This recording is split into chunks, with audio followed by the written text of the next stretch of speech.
Welcome, friends of the Greasy Shop Rag.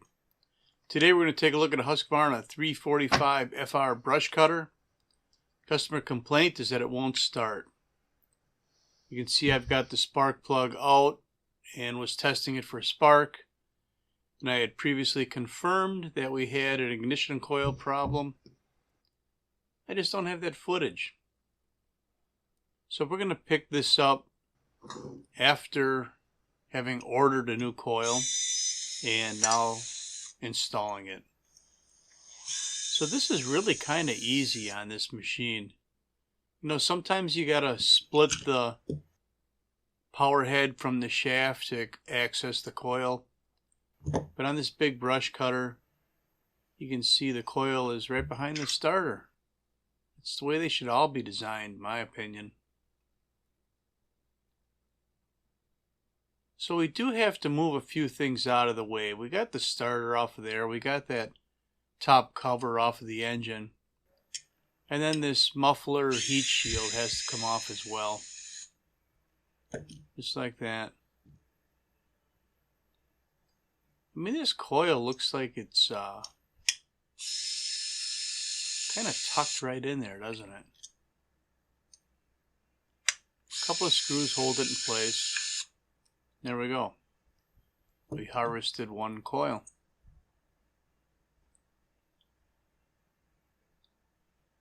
Where did he go?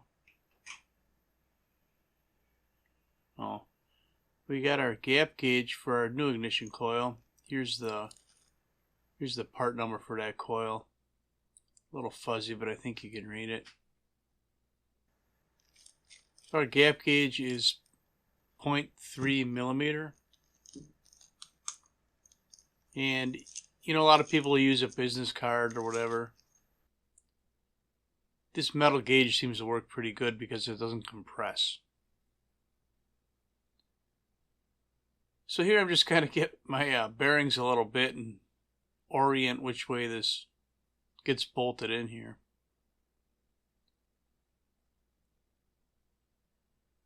There we go. We'll get one of the screws started. Pay attention to not this screw, but this one here.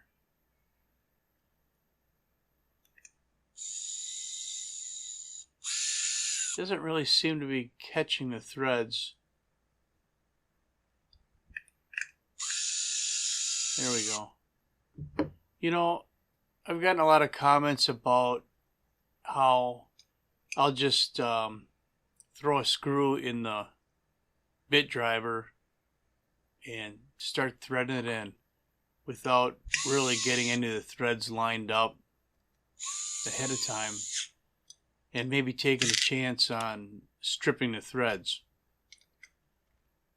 And I think I've said somewhere before where it happens to me once in a while, but it's rare. And it looked like it almost happened right there. But for the most part, the threads, you know, on going into a metal threaded hole, the screw seems to go pretty decent.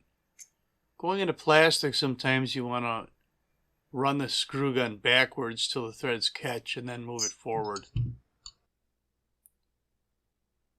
So we have placed our gap gauge between the flywheel and the ignition coil, tightened up the coil, removed the gauge, and then double checked the gap, and it was fine.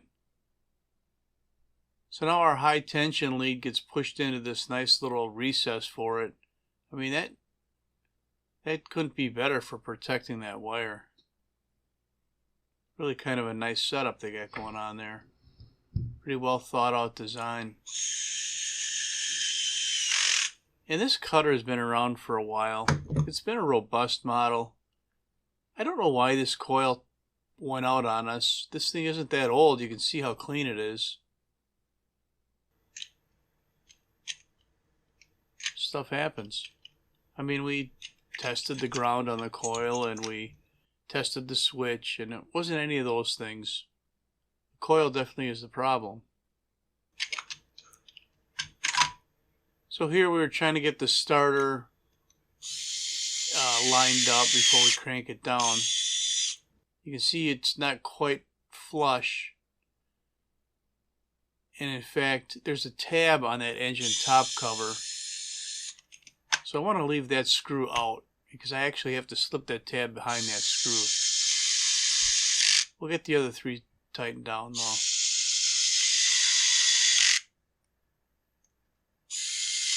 There we go. So there's that tab I was talking about. We'll get things squared away here a little bit.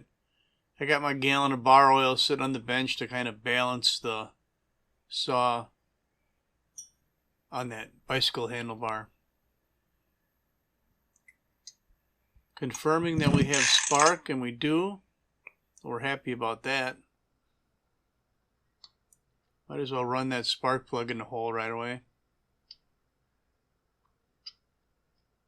So this whole video is about 8 minutes long-ish. And I don't think I cut anything out of here. It's about how long this repair takes. Of course, I did have the top cover loose already.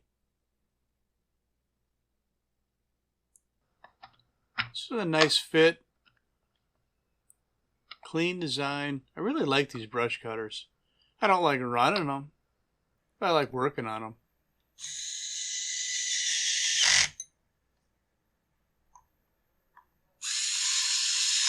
Well, it looks like we're getting things wrapped up here. I think there's still fuel in the tank. I can see it jiggling around. The tank's kind of translucent.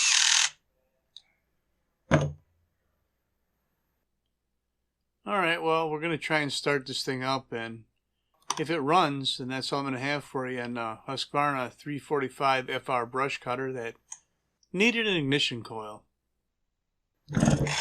Thanks for watching. Later.